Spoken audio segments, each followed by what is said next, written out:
같이 박수 치면서 찬양하겠습니다.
본질을 회복하자의 소주제의 마지막으로 삶으로에 대해서 담임 목사님 말씀을 해주시고, 그 다음에 제가 삶으로에 대한 나눔을 하는 시간을 갖겠습니다.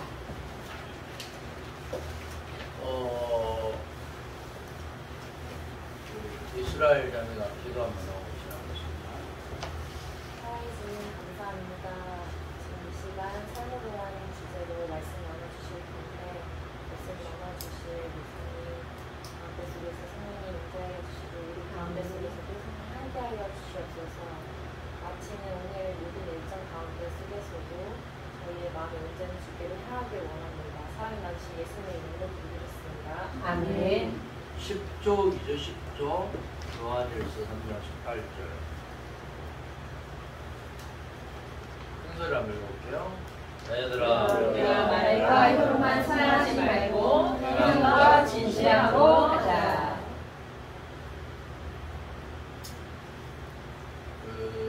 켈빈의 애정론이 있죠. 켈빈의 무슨 논이요? 예정론. 애정론. 그다음에 요한 레술레의 자유의지가 있죠. 그다음에 창조론자들 있죠. 창조론자들. 그다음에 진화론자들 있죠. 이 관계에서 우리가 좀 눈여겨봐야 될 게 있어요. 뭐가 맞느냐 이렇게 흑백 논리로 가면은 안 돼요. 칼빈의 애정이냐 맞냐, 요한에슬레 자유의지가 맞느냐, 아니면 창조론자가 맞냐, 진화론자가 맞냐. 이거는 선택의 문제가 아니고 맞는 것도 있고 틀린 것도 있고 이렇게. 근데 흑백 논리로 이렇게 가다 보면은 어떤 현상이 나오느냐 하면은 모순을 어느 순간에 발견하게 돼요. 모순.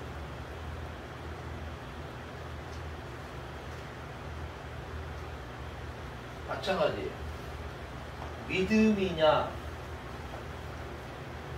행함이냐의 관계에 있어서 로마서의 믿음이냐 야고보서의 행함이냐 이 관계가 어느 한쪽에 편중되고 치중된다면 상대적으로 모순에 이르게 된단 말이에요. 그러니까 우리 구원받은 사람들은 입체적인 시각을 필요로 해요. 매사가 이성이냐 감정이냐 이거 묻는 것 자체가 질문 자체가 잘못된 거예요. 사실은 아빠가 좋냐 엄마가 좋냐 이것도 내 마찬가지예요. 아빠가 좋을 수도 있고 엄마가 좋을 수도 있지만 그럼 이 시점에서 누구를 더 사랑하냐 이것도 마찬가지예요. 이거는 선택의 문제가 아니고 믿음이냐 행위냐 이것도 내 마찬가지예요. 그래서 우리 송년음이 이제 본주의냐 비본주의냐 뭐가 더 중요하냐 이런 문제는 아니잖아요. 비본질 속에서도 충분히 우리가 위기를 느끼고 소중히 여겨야 될 것이 있고, 그러나 이 본질이라는 것은 할 것인가 말 것인가 문제가 아니고 궁극적인 우리의 목표가 되고 목적이 되기 때문에 반드시 도달하고 성취하고 기경하고 찾아야 될 대상이고, 그래서 이거를 어려운 한뜻으로 텍스트라고 해요. 텍스트. 따라서 할까요? 텍스트. 텍스트. 이거는 본질이에요. 그러나 상황은 뭐냐? 컨텍스트라고 해요. 컨텍스트. 본질이 뭐라고 그래요? 텍스트. 상황은 컨텍스트. 상황은 언제든지 바뀔 수가 있고 갈아엎을 수가 있어요. 그러나 이 컨텍스트가 텍스트를 이어보면 될까요? 안 되죠. 마찬가지예요. 성경 66권이 있지만 이 66권 성경 가운데에서도 우리가 예수님이 하신 빨간 글씨는 바뀔 수가 없는 거예요. 66권 전체가 바뀔 수가 없지만 그래서 사복음서 위주로 성경을 다시 재해석이 돼야 돼요. 사복음서 뭐예요? 마태, 마가, 누가, 요한. 근데 이 사복음서 중에서도 빨간 글씨가 있고 검정 글씨가 있을 거 아니에요. 빨간 글씨를 뭐라고 말하냐? Jesus saying라고 말해요. 예수님이 가라사대보고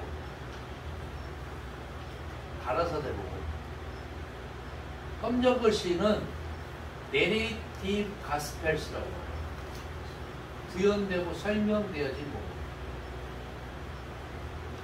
그럼 빨간 글씨는 누가 선포하고 말씀하신 거예요? 예수님이 말씀하시고 선포한 거예요. 검정 글씨는 누가 했을까?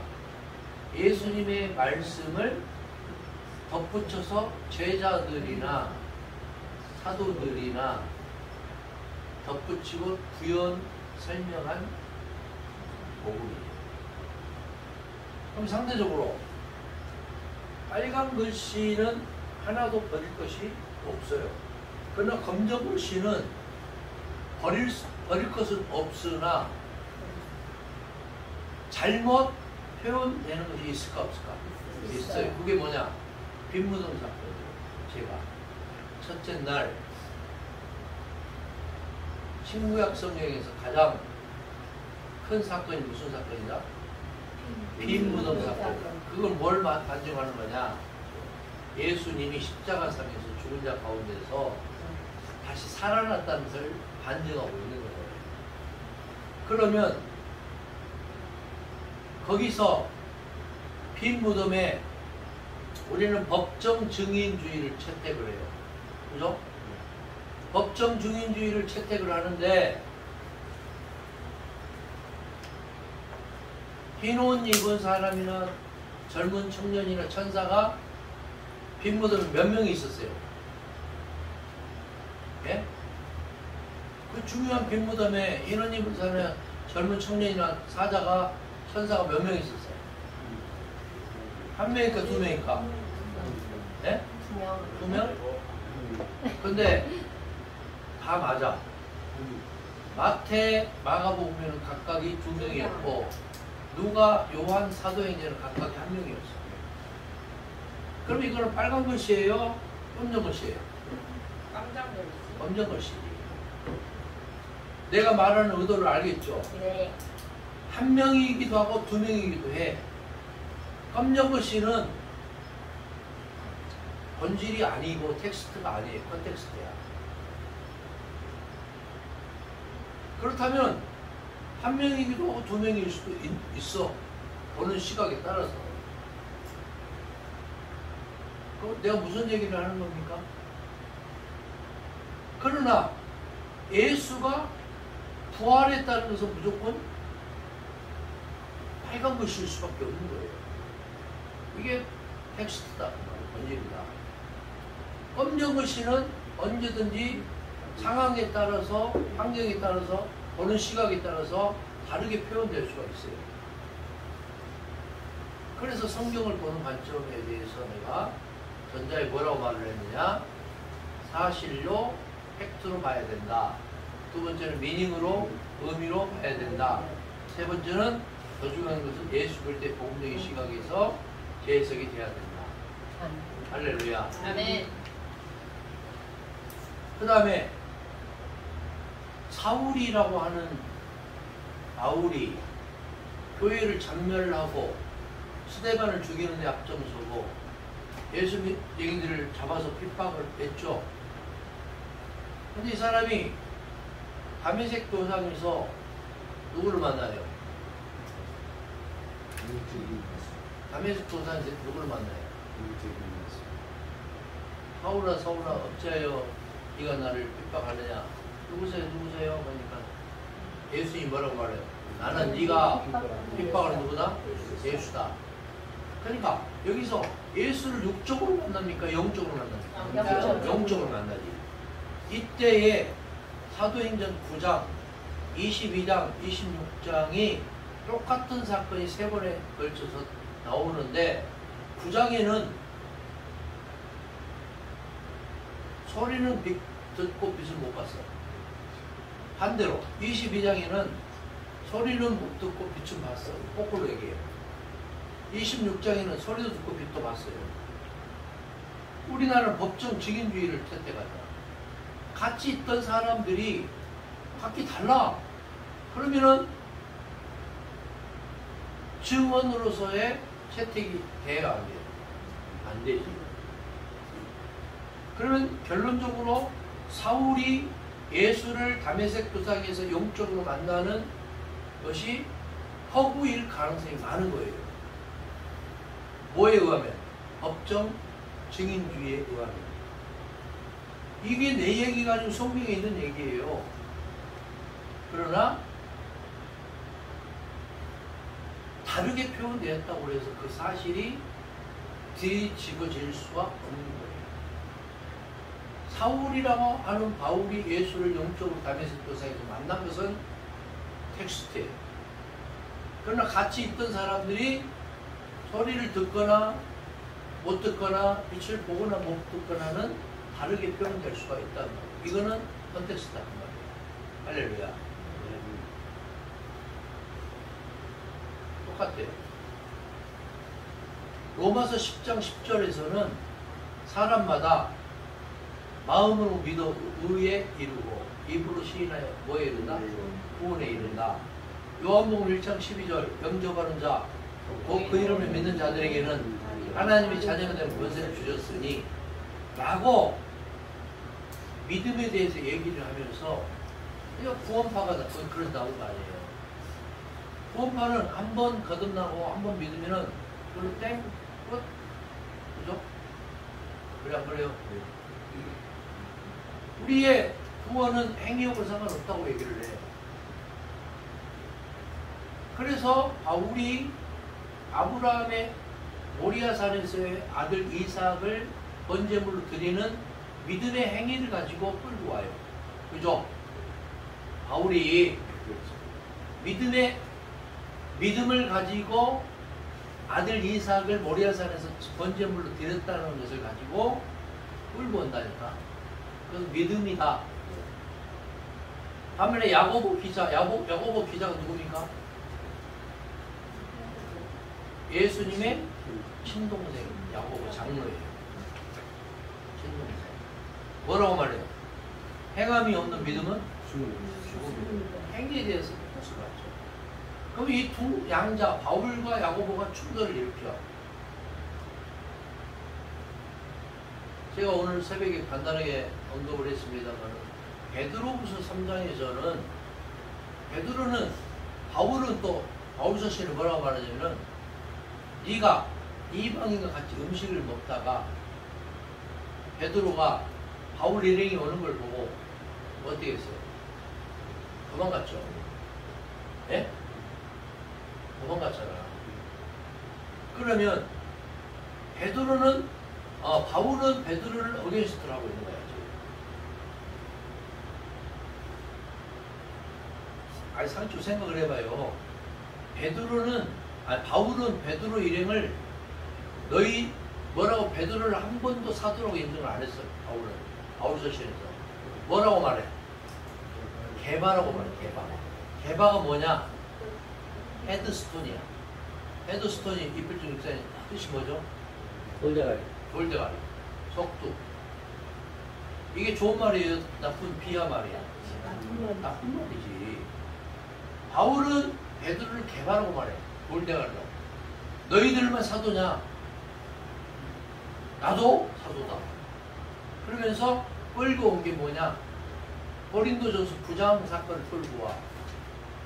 몇 번 강을 건너고 산을 넘다가 죽을 고비를 몇 번 맞고 태장을 40에 하나 하만 39대를 몇 번 맞고 핍박을 맞고 죽을 법을 넘기고 나는 가말리엘 문화생이고 로마 시민권자고 베냐민 집하고 유대인 중에 유대인이고 최고의 학문 기관에서 배웠고 너희들은 뭐야?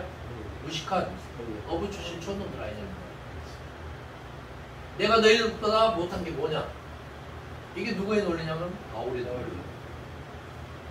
그래서 베드로가 저 게바가 이방인들과 같이 음식을 먹다가 도망을 갔어. 누가 오니까? 바울이 오니까. 그걸 가지고 책망을 하는 거야. 누가? 바울이. 반면에 베드로는 베드로 3장에서 바울의 편지 중에 너는 뭐게 억지로 풀다가 스스로 멸망에 이를까 하더라 하면서 바울이 편지 서신을 굉장히 강한 투로 어게인스트라는 거예요. 어게인스트가 뭐예요? 애양하다 반대하다. 거슬러서 반대로 얘기를 했거든요. 그리고 요한계시록 2장 2절에 에베소 교회 사도 요한은 이렇게 또 말합니다. 에베소 교회 칭찬하는 장면이 하나 있다고 했잖아. 사도 요한이 뭐라고 칭찬해요? 더러는 어떤 자들 중에 사도가 아닌 자들을 너희가 책망한 것, 에베소 교회가 책망한 것에 대해서 칭찬했어요. 사도가 아닌 자가 누구였어? 내가 얘기했잖아. 마띠아, 바나바, 바울. 세 명이죠. 사도성에 대해서 얘기했죠. 사도성이 되려면은 어포스톨이 되려면 반드시 예수가 홀링해야 돼. 예수에게 훈련받고 예수가 파송해야 돼. 이게 사도성의 세 가지 문제예요. 반드시. 그럼 사도들에 의해서 제비를 뽑아서 뽑힌 마띠아나 스스로 자칭 사도라고 하거나 바나바와 같이 사도를 말하는 사도행전 13장 14장은 심각한 문제가 있다 그 말이에요. 그러니까 두 양자를 해결하기 위해서 기록한 사람이 있었으니 그 사람이 누굴까? 뭘 기록을 했어? 역사서를 기록을 했어. 누가?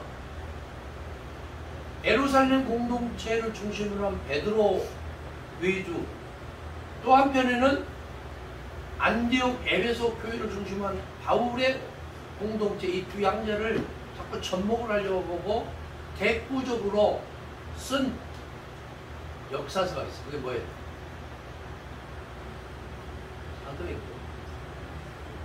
사도행전 그래서 1장에서 12장을 보면 예루살렘 공동체를 중심으로 한 베드로에 대해서 말하고 있고 13장부터 28장까지는 안디옥 교회와 에베소 교회를 중심으로 한 바울의 행적을 기록한 것이 사도행전이에요. 그걸 누가 먼저 기록했냐? 누가복음의 저자인 누가가 기록을 한 거예요. 누가복음의 저자인 누가는 남자일까 여자일까? 여자예요, 여자. 사도행전도 여자가 기록을 했어요. 어떻게 알 수 있느냐? 사도행전 1장에 보면 데오빌로 가카요 이렇게 나와 있죠. 헬라어 중에 데오빌레어 하면은 남자가 남자에게 쓴 편지야. 무슨 말인지 알겠어요? 데오빌레어 하면은 남자가 누구에게? 남자에게 쓴 편지고 여자가 남자에게 쓸 때는 데오빌로스, 데오빌로예요. 그러니까 누가복음의 저자는 의사 누가가 여자였다 하는 걸 알 수가 있습니다. 그럼 이해가 되시죠? 실질적으로 레오나르도 다빈치의 최후의 만찬에 보면 예수님의 품에 안긴 사람 그림을 자세히 보세요. 머리가 길어 안 길어? 길어. 그 다음에 가슴이 앞으로 올랐어.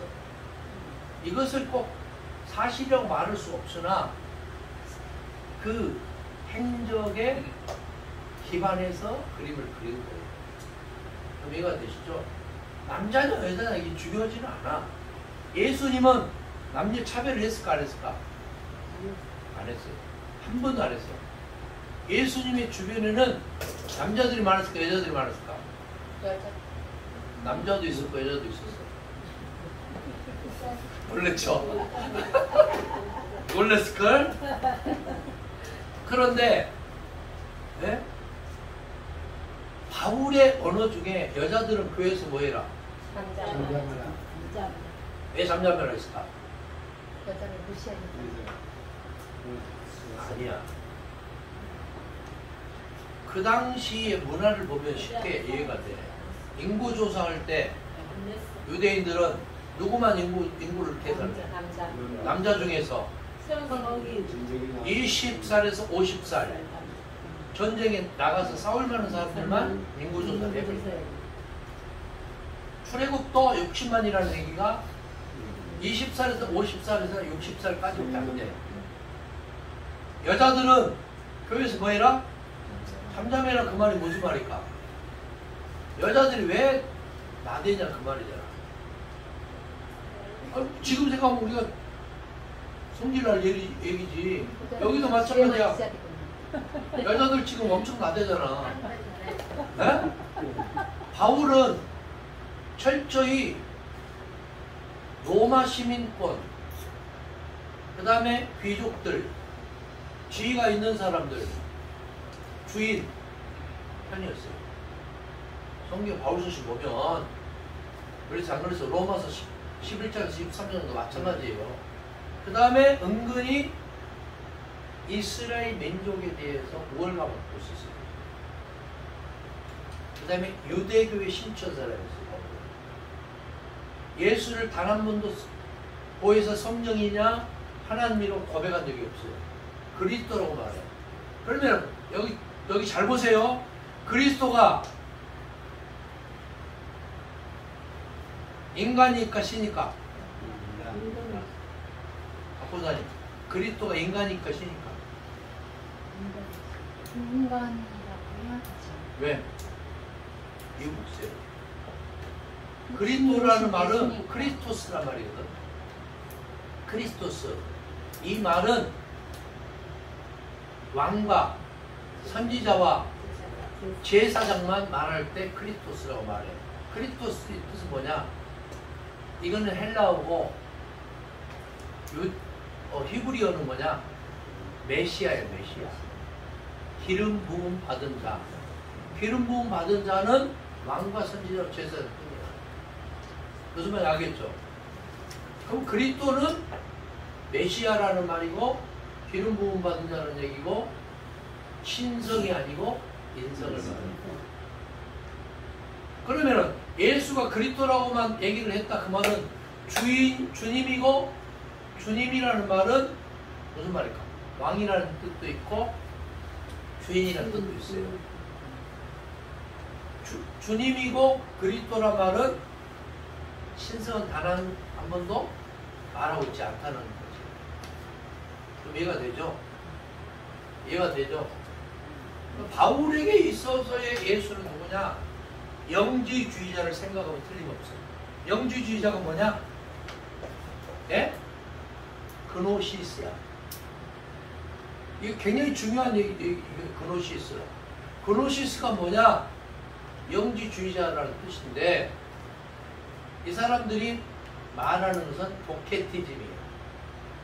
무슨 티즘? 도케티즘이 뭐냐? 가연설. 아, 여기 봐, 여기 봐. 여기 봐. 가연설이 뭐냐? 지고하신 하나님이, 예? 굉장히 중요한 얘기. 지고하신 하나님이 창조주가 점점 하등의 신으로 유출이 되는 거야. 어?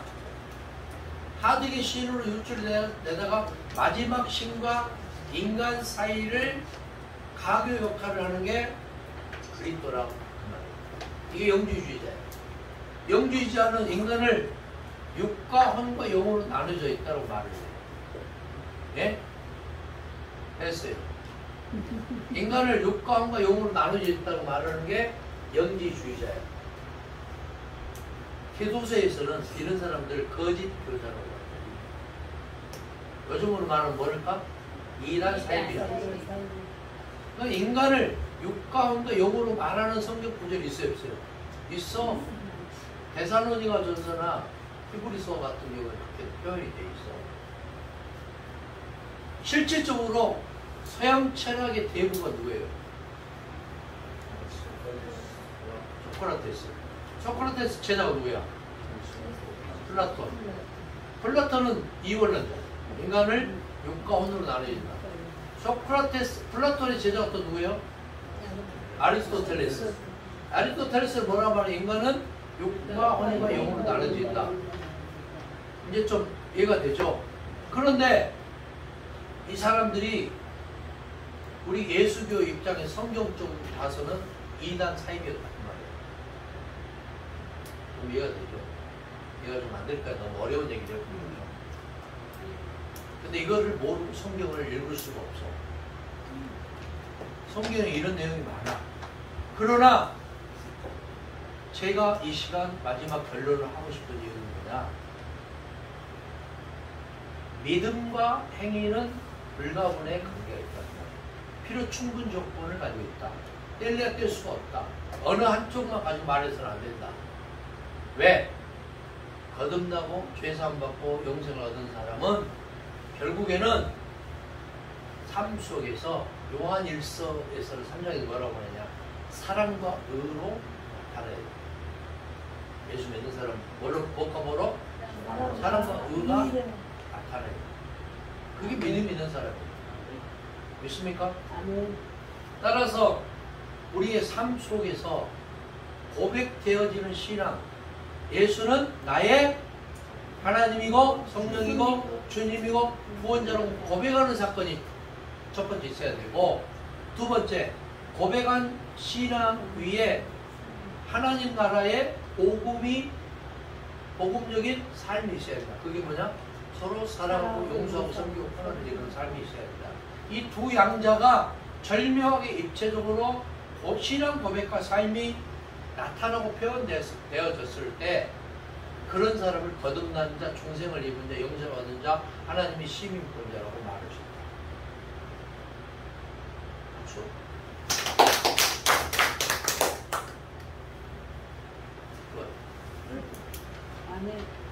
아멘. 기도합시다. 하나님 은혜를 감사합니다. 짧지만 팩트 있게 굳게 신앙과 삶에 대해서, 행위에 대해서 단절된 것이 아니고 불철된 것이 아니고 연속성과 지속성을 가지고 입체적으로 표현돼야 될, 나타나야 될 구원받은 자라의 신앙 고백과 삶이 있어야 된다는 것을 전파하게 하시니 감사합니다. 그렇게 살게 하옵소서. 예수 이름으로 기도합니다. 제가 목사님